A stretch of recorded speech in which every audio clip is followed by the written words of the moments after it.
Hi வணக்கம் நண்பர்களே. நாம் இந்த வீடியோவில் என்ன பார்க்க போகிறோம்னா செப்டம்பர் 8ஆம் தேதியிலிருந்து செப்டம்பர் 15ஆம் தேதி வரைக்கும் உள்ள வானிலை தகவலை பார்க்க போகிறோம். தென்மேற்கு பருவமழை கேரளா மற்றும் கர்நாடகா ஆகிய பகுதிகளில் வலு குறைந்து காணப்படுகிறது. இதனால் தமிழ்நாட்டில் பகல் நேரங்களில் அதிகமான வெப்பநிலை பதிவாக போகுது. பெரும்பாலான இடங்களில் 100 டிகிரி ஃபாரன்ஹீட் வெப்பநிலை பதிவாகும். மாலை அல்லது இரவு அல்லது அதிகாலை நேரங்களில் இந்த வெப்பநிலை பொறுத்து சில இடங்களில் மட்டும் மழை பெய்யும். எல்லா இடங்கள்லையும் மழை பெய்யாது, ஒரு சில இடங்களில் மட்டும்தான் மழை பெய்யும். பெரும்பாலான இடங்களில் வறண்ட வானிலையே காணப்படும். சில இடங்களில் மட்டும் மழை பெய்யும் சொன்னோம் இல்லையா, அது எந்தெந்த இடங்களில் மழை பெய்யுங்கிறத பார்ப்போம். அதாவது மேற்கு தொடர்ச்சி மலைகள், மேற்கு தொடர்ச்சி மலையை ஒட்டியுள்ள கன்னியாகுமரி முதல் நீலகிரி வரை உள்ள சில மாவட்டங்களில் சில பகுதிகளில் மட்டும் சாரல் மழை பெய்யும். இது தவிர உள் மாவட்டங்களில் ஒரு சில இடங்களில் மட்டும் நமக்கு சாரல் மழை அல்லது மிதமான மழை பெய்யும். சில இடங்களில் மட்டும்தான், எல்லா இடங்கள்லையும் இருக்காது, அதிகமான வெப்பநிலையே பதிவாகும்.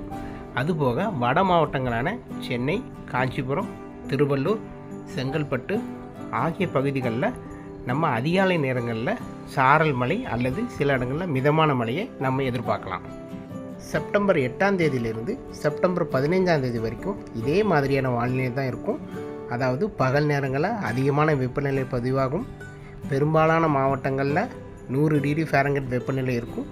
மாலை அல்லது இரவு நேரங்களில் இல்லை அதிகாலை நேரங்களில் சில இடங்களில் மட்டும் மழை பெய்யும்.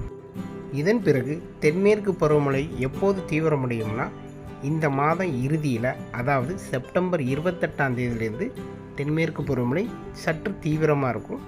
இதன் பிறகு அக்டோபர் 20ஆம் தேதியிலிருந்து வடகிழக்கு பருவமழை தமிழ்நாட்டில் தொடங்கி பெய்ய ஆரம்பிச்சிடும். இந்த வருடம் வடகிழக்கு பருவமழை அதிகமான மழைப்பொழிவு இருக்கும். அது எந்த இடத்துல அதிகமான மழைப்பொழிவு இருக்குங்கிறது நாம் வரும் நாட்களில் பார்ப்போம்.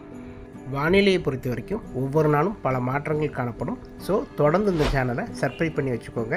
அப்படி பெல் ஐக்கான் கிளிக் பண்ணி வச்சுக்கோங்க. அப்போ தான் நான் கொடுக்குற வானிலை தகவல் உங்களுக்கு வந்து சேரும். மீண்டும் அடுத்த வீடியோவில் வேறொரு நாள் வானிலை தகவலோடு உங்களை சந்திக்கிறேன். நன்றி, வணக்கம்.